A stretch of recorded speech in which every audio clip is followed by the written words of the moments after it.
For what seems like years now, there has been a number of places on my wish list. Places that just the sight of them spark inspiration. In the back of my mind they remain there, obscured and postponed by the routine of daily life. Until recently, I decided it was time to stop daydreaming and make those destinations a reality.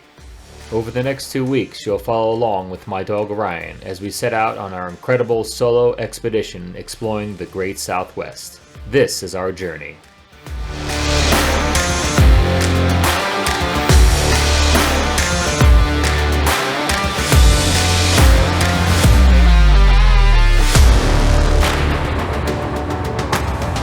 With this being the longest trip I've ever taken alone, we kicked off our trip before sunrise on New Year's Day and headed south into New Mexico.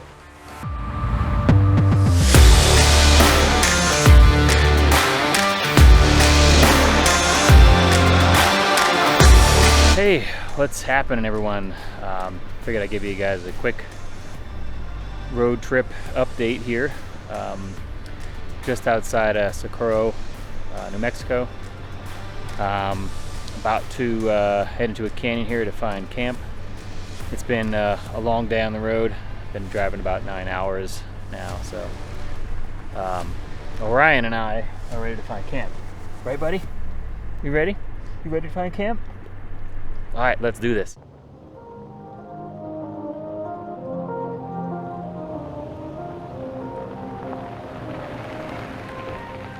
Having some previous camping experience in this area, I knew just the place to go for a secluded and quiet spot.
Seems like a good camp for the night.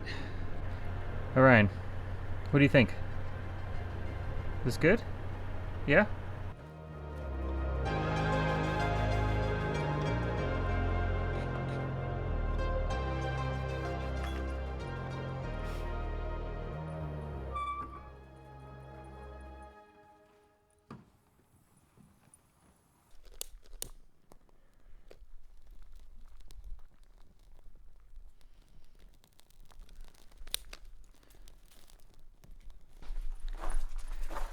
Well, I opened up the canopy here and discovered that there's some diesel fluid leaking on the outside of the tank. I don't know where that's coming from, if it just, I didn't screw the cap on or what, but it's leaking a little bit down, dripping a tiny bit, but I'll have to keep my eye on that. After a very long day on the road, it felt great to finally enjoy a cold beer. And it was no surprise that someone needed to get out some pent-up energy.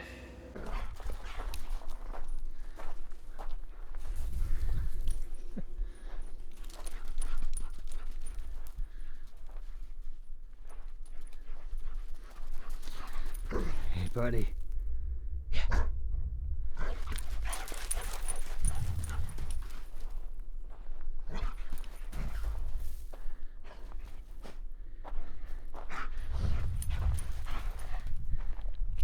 Alright, well, the sun is definitely set here in the canyon, although it is wonderfully quiet.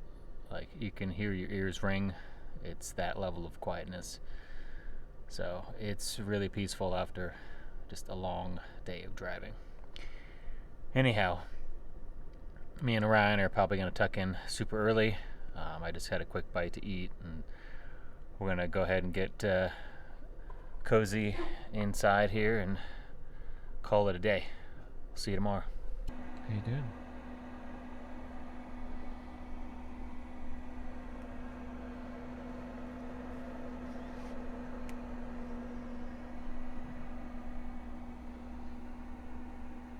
With many more miles to cover, and having to start another day before dawn, I found myself in the unique experience of traversing out through the canyon in complete darkness.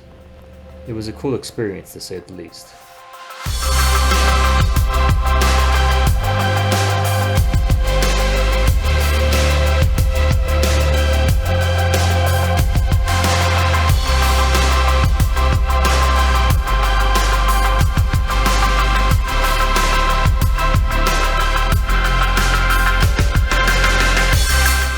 Morning, guys. So I'm just outside of Socorro here in New Mexico. Just topping off some gas, grab some coffee, quick bite to eat.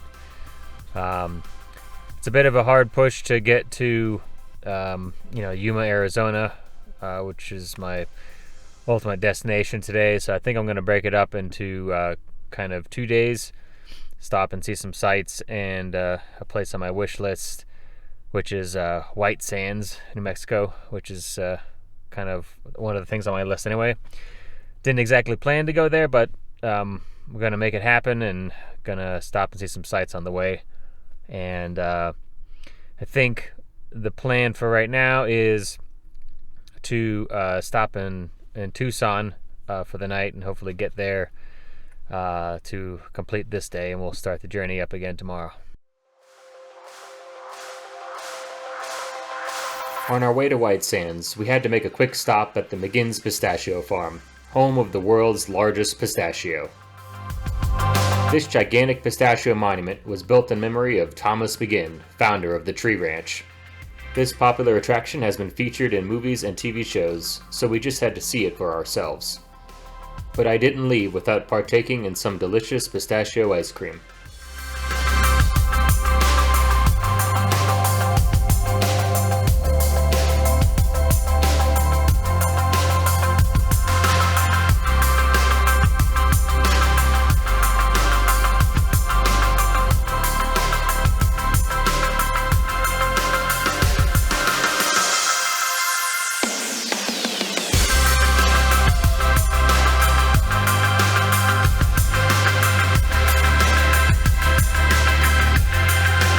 Greetings from White Sands National Park. We just got here and just taking a little walk around and exploring. Orion and I are gonna just take a walk around, maybe a little run up and down the hills here and have a little fun. But overall, it's a pretty cool place. The story of the world's largest gypsum dune field began 280 million years ago when the Permian Sea covered this area and gypsum settled on the seafloor. The formation of the dune field continues today in an endless cycle of erosion and renewal. Great wave-like dunes of gypsum sand have engulfed 275 square miles of desert, creating the world's largest gypsum dune field. With unusually harsh environmental conditions, even for a desert. But that hasn't stopped animal species from adapting, surviving, and even thriving here. And while it may be hard to imagine, there are over 800 species of animals that call White Sands their home.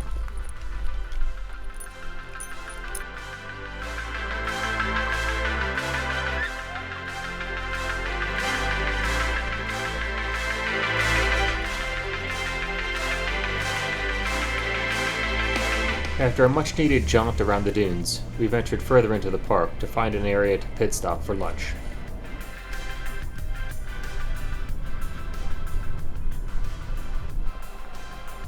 Looks like a good place to have some lunch here.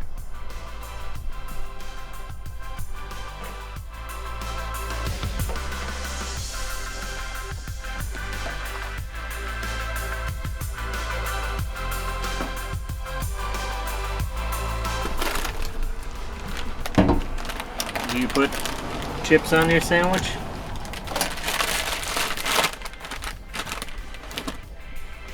try it out sometime. We had a great time in White Sands, but it was time to move on and get a couple errands done before seeking out camp for the evening. Alright, just outside of La Cruces, and so I figured it'd be a good time to top off some water since I've been getting by without it for a little while, because I've been trying to avoid some freezing temperatures at night, so let's get this done. Good evening, folks. Well, I am here in La Cruces, New Mexico. I guess I burned a little bit of time, too much time, in White Sands, New Mexico, but it was totally worth it. But I'm shacking up here at a little campground. I was just never going to make it to Tucson as I originally planned. I had nowhere near enough daylight, and I was definitely burning some daylight. So anyhow, this will have to be home for tonight. Tonight we're cooking up some barbecue pulled pork on a toasted brioche bun with some melted cheddar. Should be good. Gonna baste it in some beer here. Should get things simmering very nicely. Did you have a good day, buddy? Good day of adventure? You ready for tomorrow? Want more fun?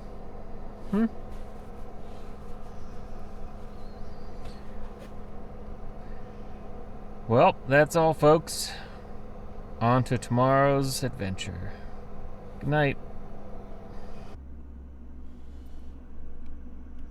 Waking up to a chilly but beautiful morning, Orion and I took a stroll to see the sunrise before packing up and hitting the road.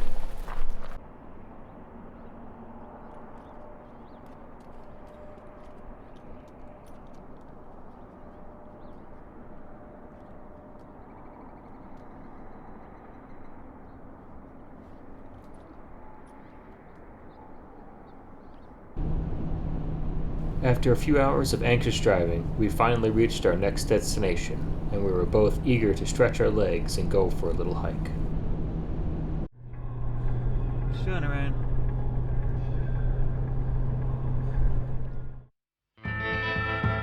Tucson, Arizona is home to the nation's largest cacti. The giant saguaro is the universal symbol of the American West. Saguaro National Park is home to over 2 million saguaros. These fascinating and majestic plants, found only in a small portion of the United States, are protected by the national park. The tallest saguaro ever recorded was 78 feet tall but fell down in 1986. Studies indicate that a saguaro only grows between 1 and 1.5 inches in its first 8 years of its life. Branches normally begin to appear when a saguaro reaches 60 to 75 years of age. In areas of lower precipitation, it may take up to 100 years before arms appear. The average lifespan of a saguaro is about 150 to 175 years of age. However, biologists believe that some plants may live over 200 years.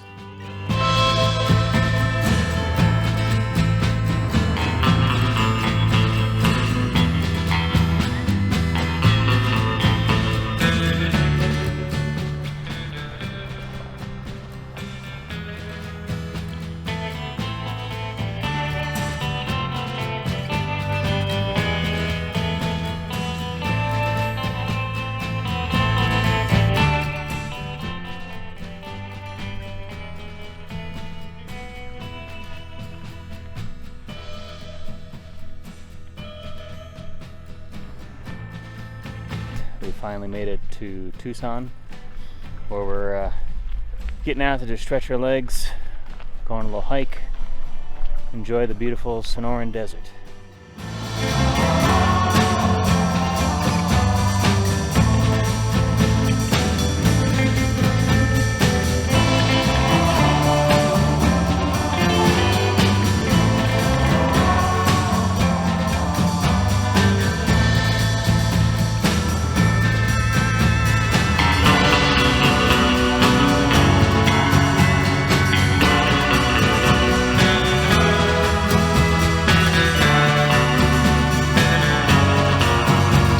With our tour of the park completed, and a couple places I've been wanting to come back to crossed off the list, we headed a little further west on some BLM land to set up camp. So we did a little bit of exploring, and we're on the west side of Tucson, on the west side of SOURWAH National Park, and found some BLM land here, which we're just parked up. Not too bad, not too shabby. It's got some pretty good views. It's nice and quiet. Some neighbors, but hey, they're pretty far away. So I'm gonna get up, set up a camp here, and get to relaxing.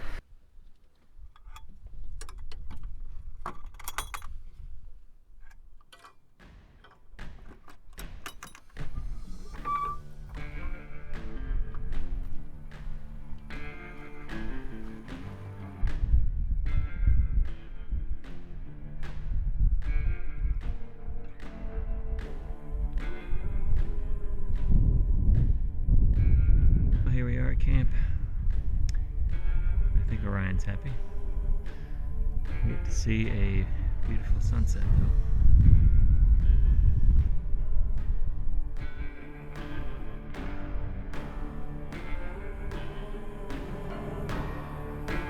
Well, the sunset just seems to be getting better and better.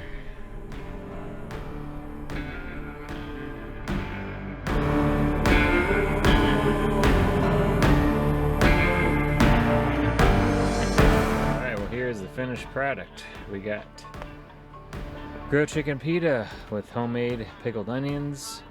We got some tzatziki on there, some lettuce and cucumber. Yum. Morning, buddy.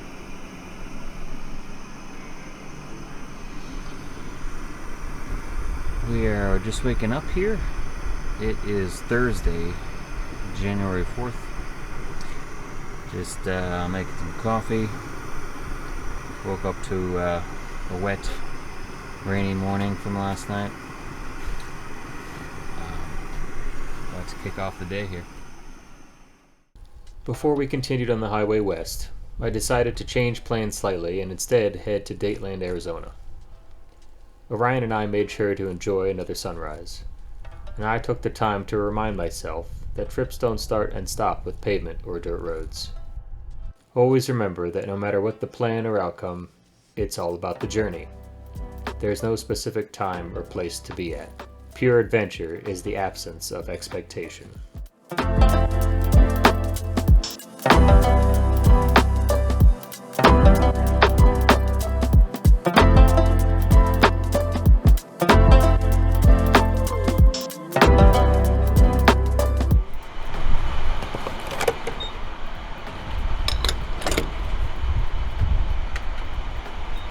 Hey, what's up everyone? Finally made it to Dateland, Arizona, where I'm gonna be topping off all the fluids, topping off the spare fuel, just getting everything tip top, doing a walk around, just kind of scanning everything over and make sure everything is 100% before hitting the trail that is just north of here. Come on, buddy. Let's go run.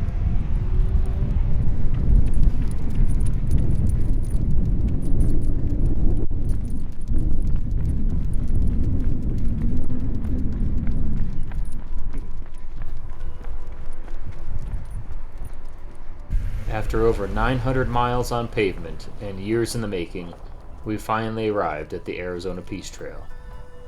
And our journey was still just getting started. This trip was also the maiden voyage of my new Tundra build, who I named Atlas, so there was plenty of opportunity over the next several days to truly field test this beast.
Well, after some tight, bumpy trails and about 20 or 30 miles or so, found some camp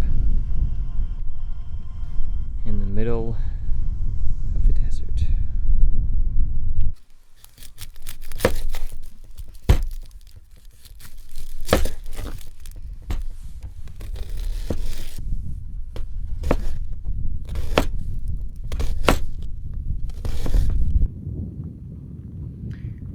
Tonight we're going to be whipping up some tasty grilled fajitas.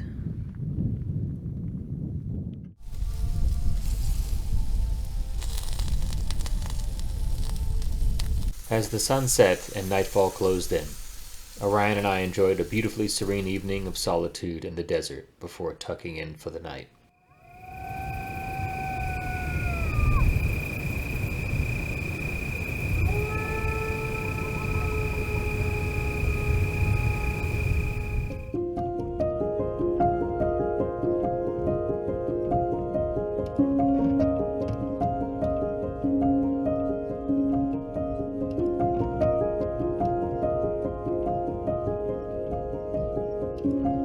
Even the following morning, we got to witness another stunning sunrise. It's not every day you get to see a sunrise and a sunset like this, so we soaked in the views before we hit the first full day on the trail.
A pretty steep wash there.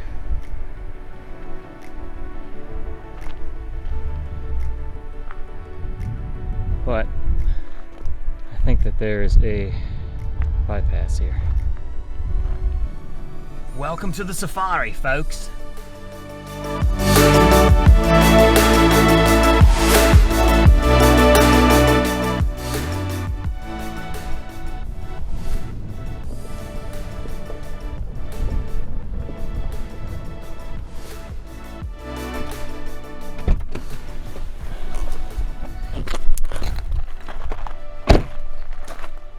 Things just stick out on the trails so much, and they're kind of thorny. Oy.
Alright guys, just taking a little bit of a lunch break here in the middle of these huge, like volcanic mounds that I'm seeing here.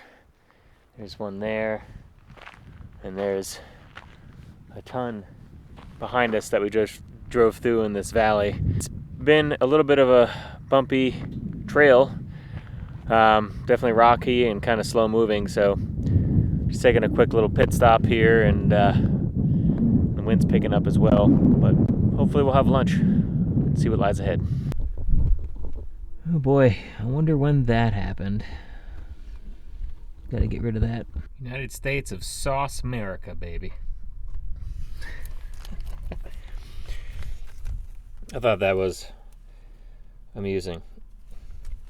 But pro tip, if you forgot some condiments like I did, just pick them up at a local gas station and get these little to-go packs that they got.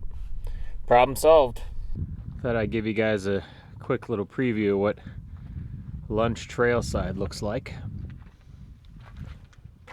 Got a little fold-down table that this folds up and goes up here and locks into place.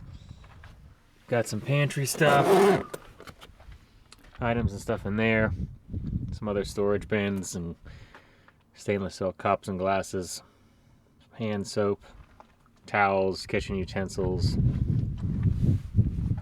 It's my wash basin. And what kind of chips do I want with lunch? We continued along the trail, and this is the area where the landscape really seemed to open up, and it was awesome. But the sun was starting to set, so seeking out camp was close on the horizon.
Have a beautiful camp for the evening. We will enjoy it. Right, buddy?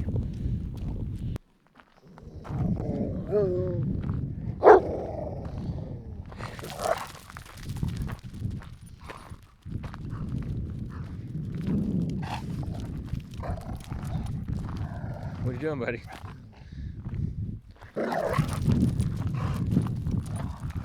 Well, while we're hanging out at camp here, Ryan and I are going to go on a short hike just around the general area here and get dinner started.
Good morning. Well, last night was a pretty rough night's sleep. The wind was absolutely relentless. Getting gusts of up to 30 or 40 miles an hour, and it's still going this morning. It's still a bit chilly as well.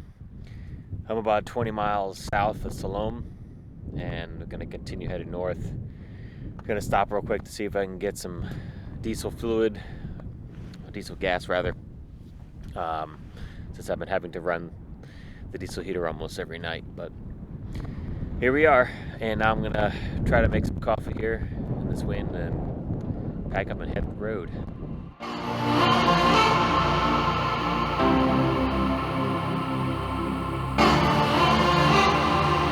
As I said goodbye to my campsite, I must say that leaving camp in the morning has to be one of my favorite times of day to drive on a trail. I also had quite a fun drive out on some unexpectedly soft sand.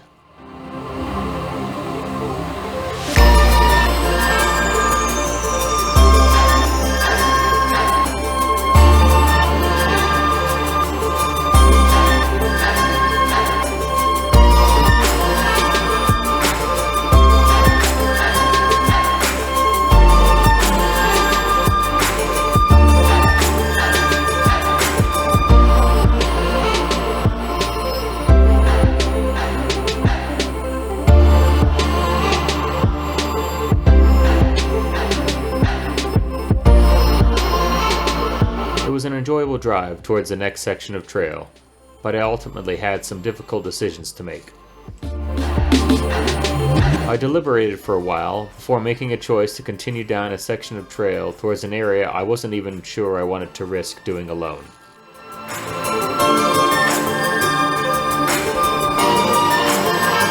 It was a very tight and rocky trail before I ended up taking the drone to scout things out before continuing further.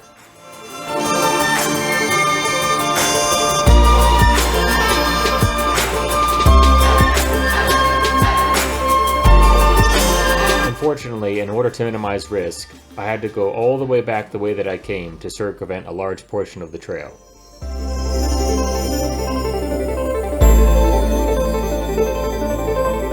Needless to say, it was a very frustrating and time-consuming afternoon. Howdy everyone. It's been quite an unexpected afternoon. In the true spirit of adventure, nothing went to plan this afternoon as I had planned originally.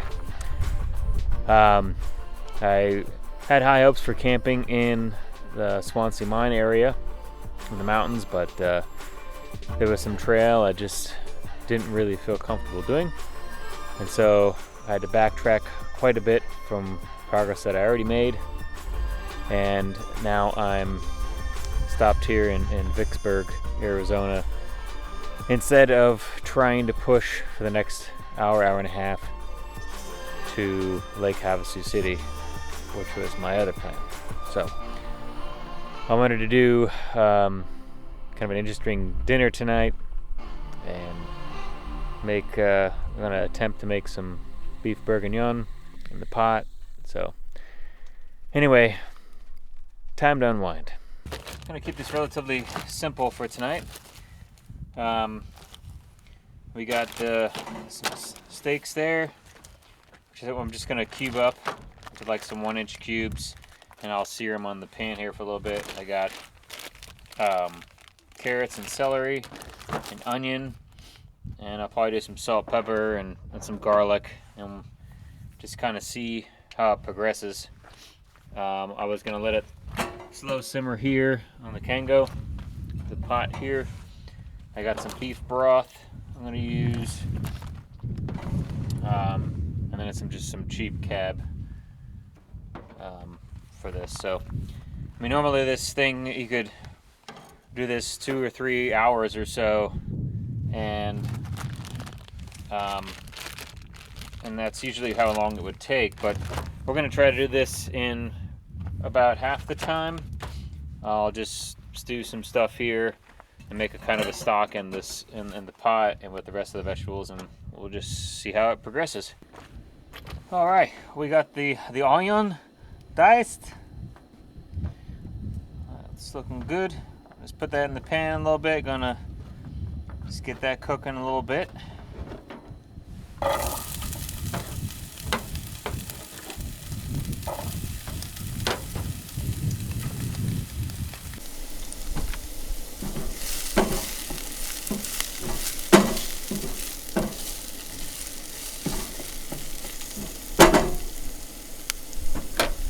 Now we got the beef diced, a little salt and pepper and garlic on it, and then we put it in the pot, the pan here, to get nice and seared a little bit, and then we'll be back after this commercial.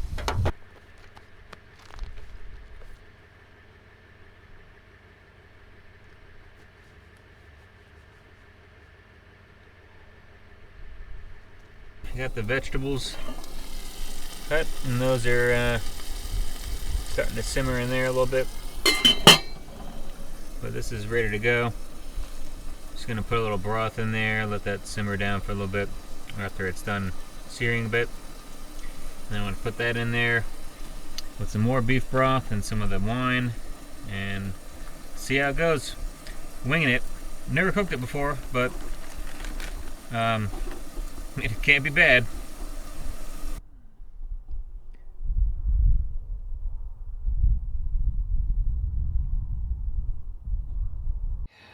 Been almost an hour. Checked on it a couple times already, but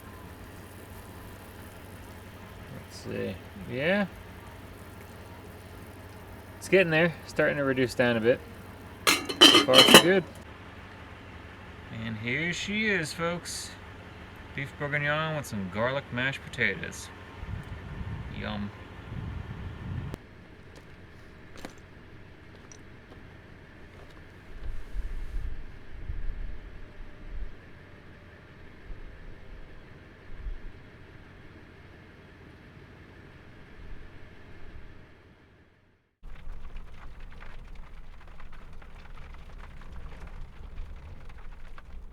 Morning, everyone. It's Sunday morning here, January 7th, and we're just outside of Vicksburg here. And there seems to be a bit of a weather system coming in this morning. We're just kind of waiting it out right now. Some heavy rain and winds. So I'm just kind of hanging inside the kayak here and waiting until that passes. And then gonna wait to make our next move. This could make the difference between taking trails or highway at this point with the amount of rain.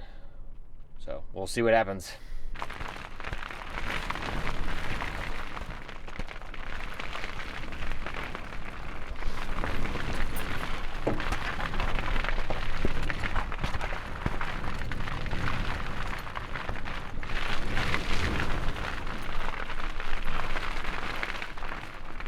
quite a bit of rain outside right now.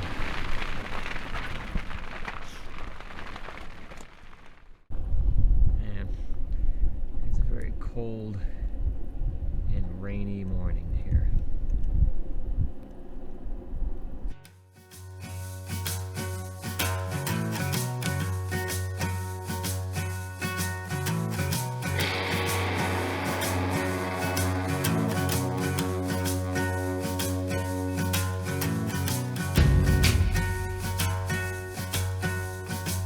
Hey, what's up, guys?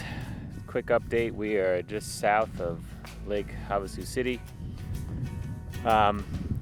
Took a bit of the highway for a while just for some of the trails to see if they can dry out from all the rain, and I really haven't had a chance to make or enjoy breakfast yet, so I'm gonna get started on that. Just pulled over here on the side of the road off on a trail somewhere, so we're gonna get it done and then move on to plan B, C, or D. Depends how the day goes. Really turned into a nice sunny day right now. But while I'm cooking breakfast, I'm opening up the tent, let everything kind of dry out. It's nice and warm. It's really nice to cook in the sun.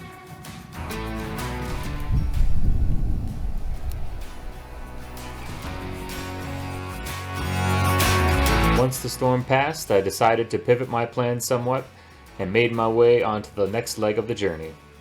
Fortunately, the weather changed into a beautiful sunny day, and since I've never been to Lake Havasu City before, it was really nice to explore some of the surrounding areas while passing through.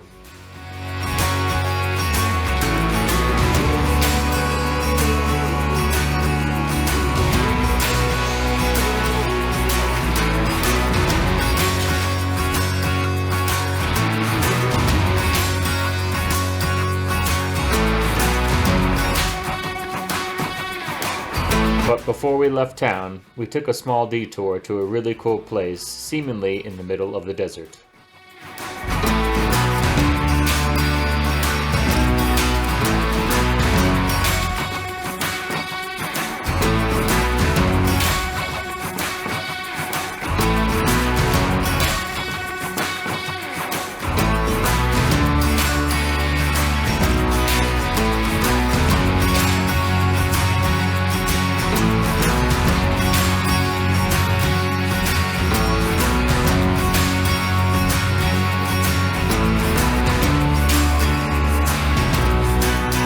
As we continued to head northwest towards Nevada, the weather once again took a turn for the worse as we sought out more comfortable accommodations for the evening.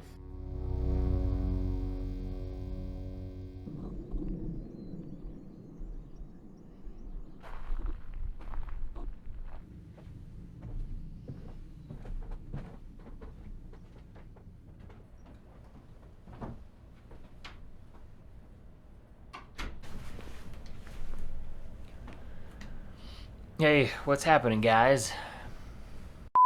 Hey, what's happening, guys? I figured I'd give you a quick trip report because it's been quite a day already, and there's definitely been a number of things that have changed as far as plan A, B, C, and D.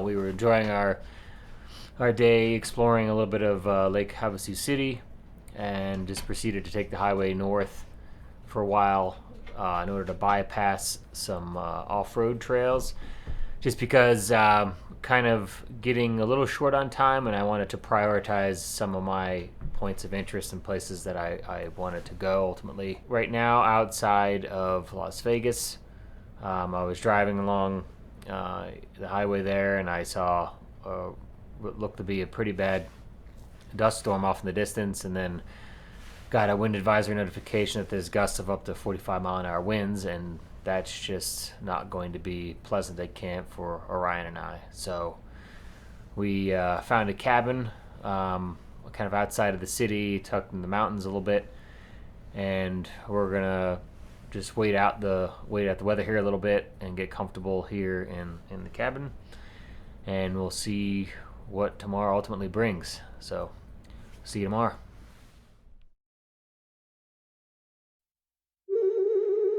The town of Good Springs was named after Joseph Good, a rancher who had long used this area to water his cattle. With the arrival of the railroad in 1911, the town quickly transformed from a cluster of tents and cabins. During World War II, Good Springs became a wealthy supply of zinc and lead for the war effort. By 1918, the town's 800 residents enjoyed a developed downtown with a hospital, luxury hotel, post office, and a weekly newspaper. It was good to stumble upon a piece of history here.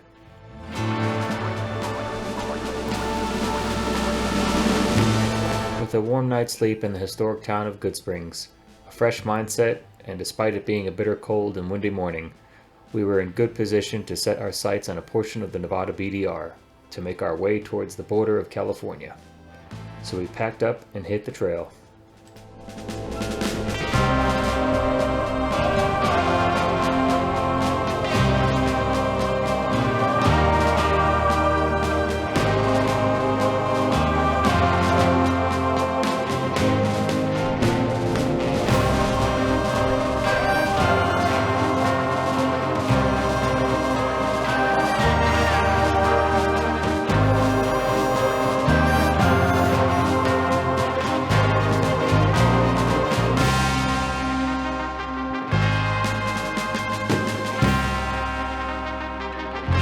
We were making some good progress down the trail until we encountered a section that rattled us to the core.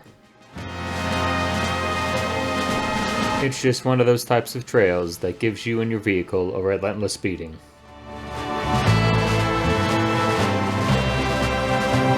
We were forced to endure this for over 10 miles, and couldn't move any faster than 5 miles an hour. This definitely slowed our progress, and we couldn't wait to get off this portion of the trail.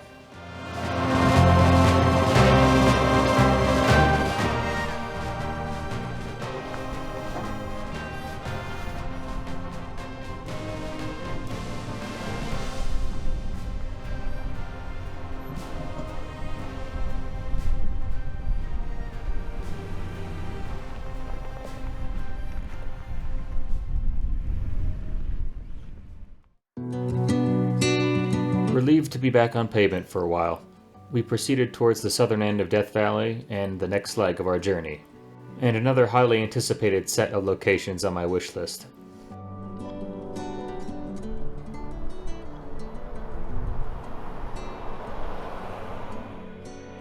Once we arrived and discovered we basically had the entire place to ourselves, we embraced this majestic place as the sunset made our entrance extra special.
Once we parked at camp, someone was absolutely thrilled to be here, and we certainly earned the opportunity to let loose.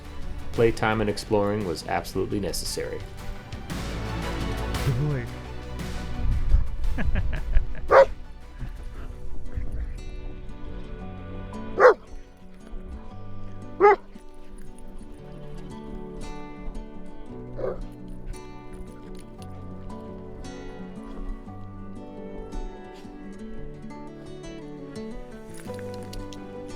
What's up, guys? It's been a long afternoon of traveling and trails to get to the place where we've been wanting to get to all day and camp at all day.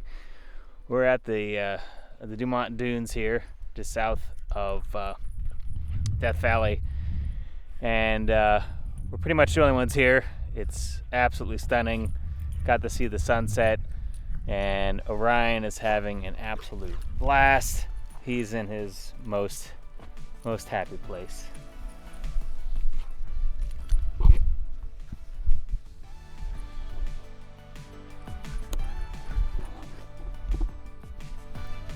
on, let's run up there. Run up.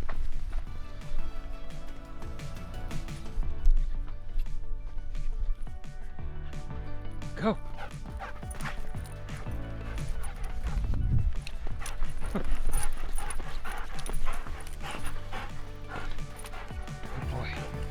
Good boy.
After the turbo button was disengaged and some quality playtime was had for the both of us, we winded down to cook some epic pizza.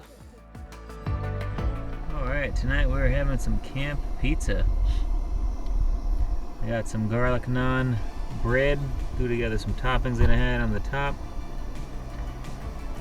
and baked it in the oven, 350 for about 15 minutes or so. Good to go.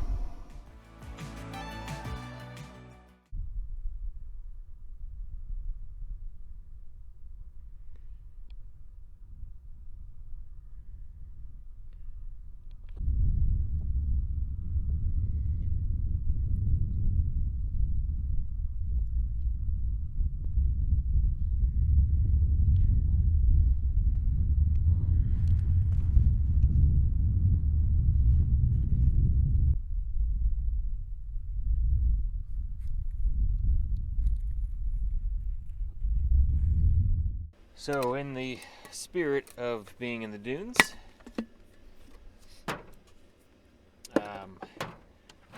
we're gonna brew up some mocha pot coffee.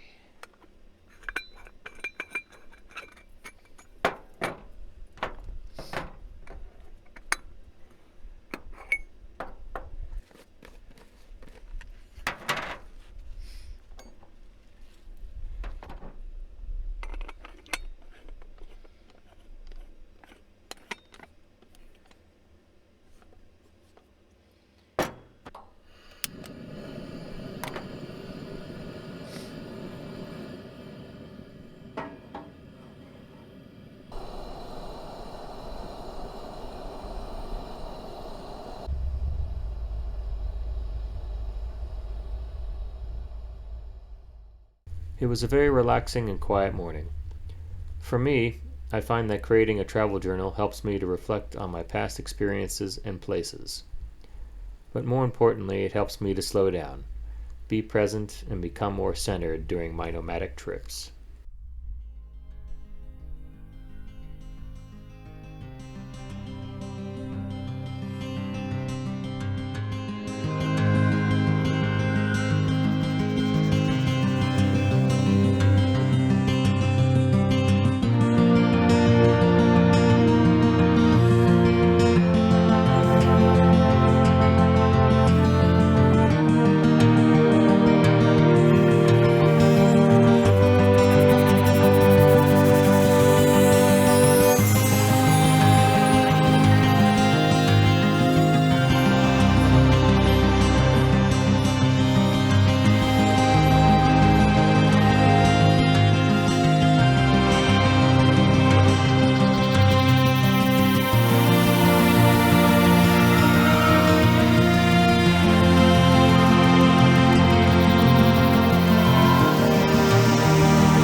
Alright, what's up guys? So, technically you're supposed to have a flag mast here to buzz around on the dunes. Didn't have one. Went scrambling around a little bit yesterday afternoon. All the off-road stores were closed. So, I came up with this idea at the Home Depot with a reusable shopping bag. The flag needs to be red or orange. And then a kind of like a gardening stick, which we're gonna fashion ourselves a flag so we can go buzzing around in the dunes a little bit. We'll see how this goes. All right, we got our flag made up. We got it attached there. Used a few zip ties to get it secured to the rack. Ready to rock. After some adequate chill time, it was time to roam around the dunes and to have some fun. But not too much fun, if you know what I mean.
We enjoyed this place so much that I decided to stay another night, and upon awakening the next day, we went on an invigorating morning hike up one of the dunes.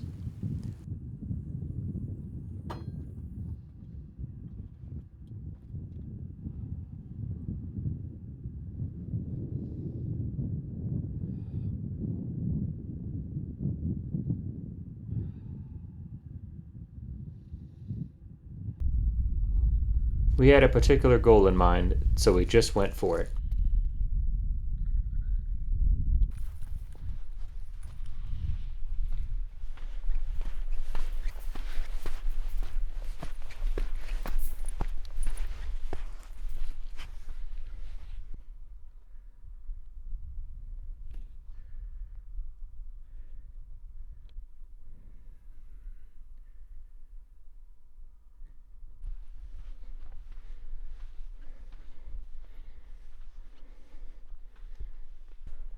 Hey, what's up guys?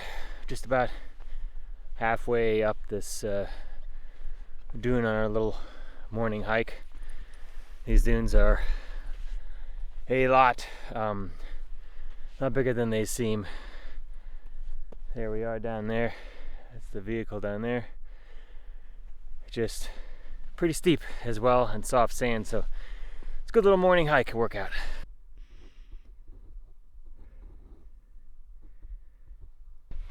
Almost to the ridge, almost to the top.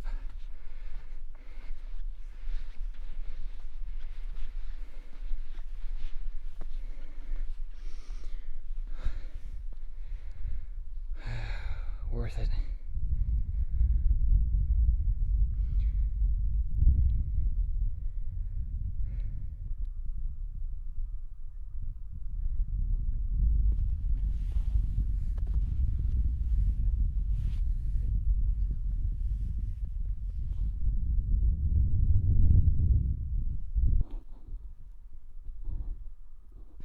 Going down is the fun part. We came from all the way over there.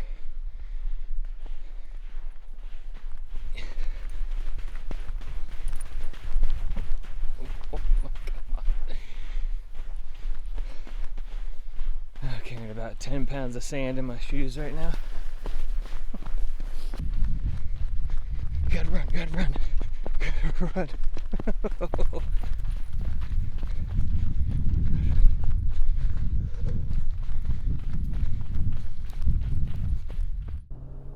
It was an incredible couple days at the dunes, and was really nice to actually spend an entire day in one area. But I was eager to move on to the next location of our journey, Death Valley. We really only had one day in a place where you could easily spend 4 days or longer exploring. So I narrowed down a few points of interest and made it the best one-day tour of Death Valley I could with the limited time I had. The first stop was the Ashford Mill Ruins. Little remains today of the Ashford Mill Ruins. In 1907, Harold Ashford wandered into the Death Valley region and was attracted by the gold strikes at the Desert Hound mine prospected in that vicinity. Harold Ashford and his brothers Henry and Louis worked the mine on and off between 1910 and 1914 without good results. In November 1914, they leased the mine to B.W. McCausland and his son. The McCauslands started to work in large scale, and within a year had driven a tunnel 180 feet into the side of the mountain.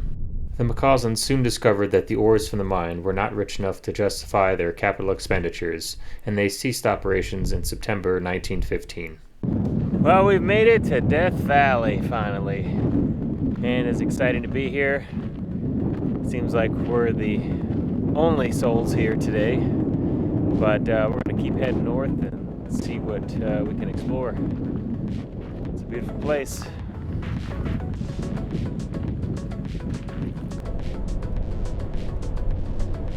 The unique Death Valley landscape began to reveal itself, and I was intrigued to see what lied ahead.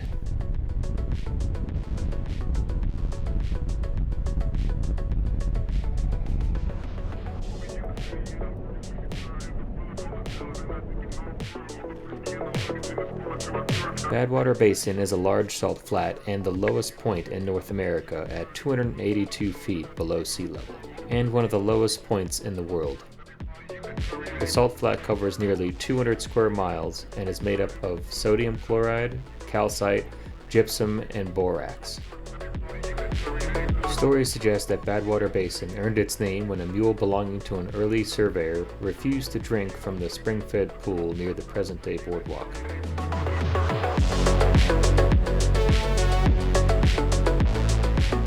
The next remarkable attraction is called the Artist's Palette.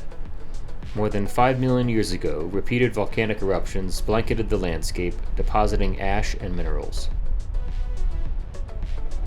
The volcanic minerals were chemically altered by heat and water, with variable amounts of oxygen and other introduced elements.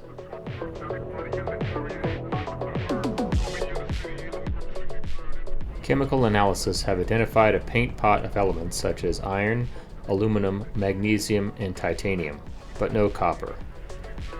Some of the other colored minerals here include red hematite and green chlorite, which altogether create a rainbow effect.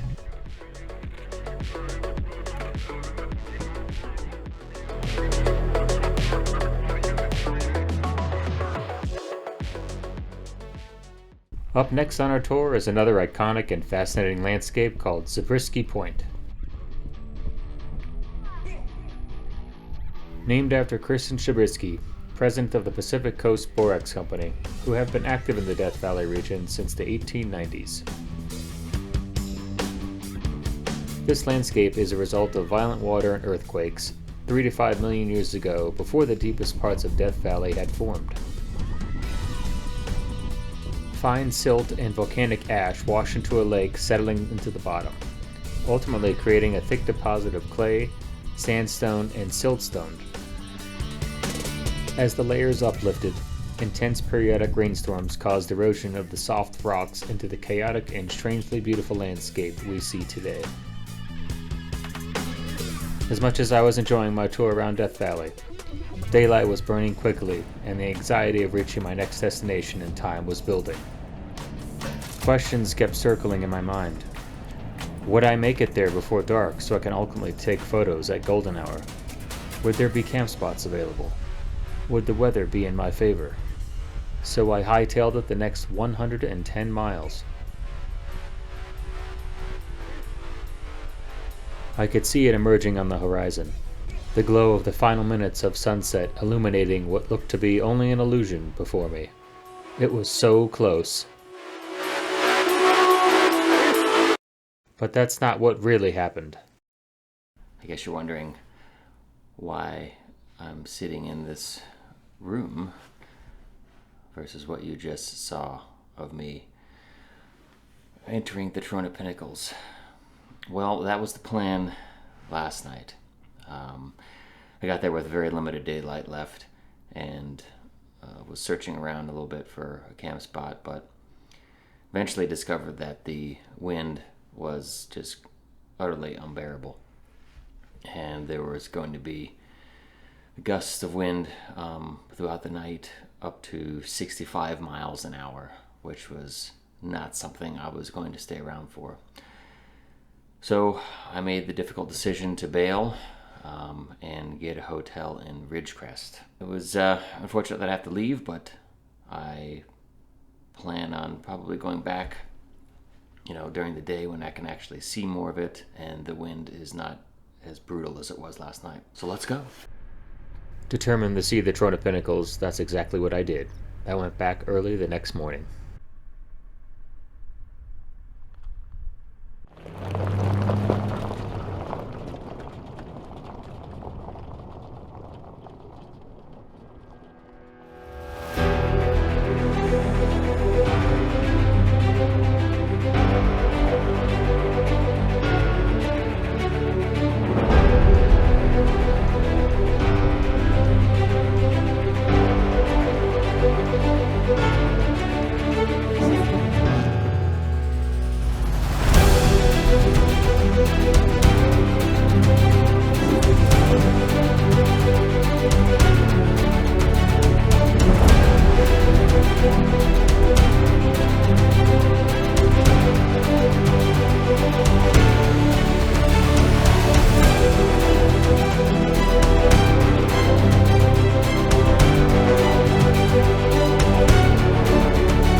Taking Highway 395 north, I proceeded to my next and final destination, which was conveniently not too far away.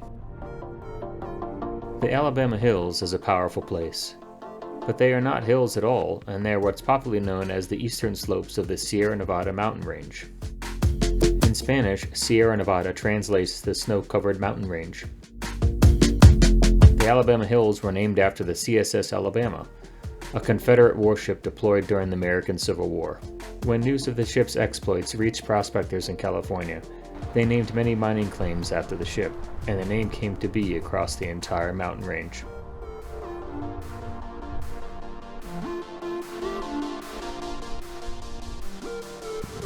We made it! Woo! Well over 1,000 miles to get here, and a place I've been wanting to come to for many, many years. We're finally here, buddy! We're finally here! Look!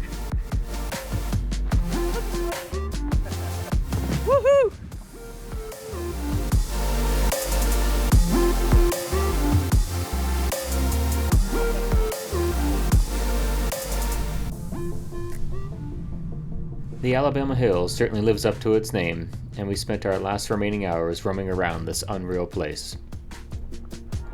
It was awesome to actually see this area with my own eyes, and this place alone made the trip worth it.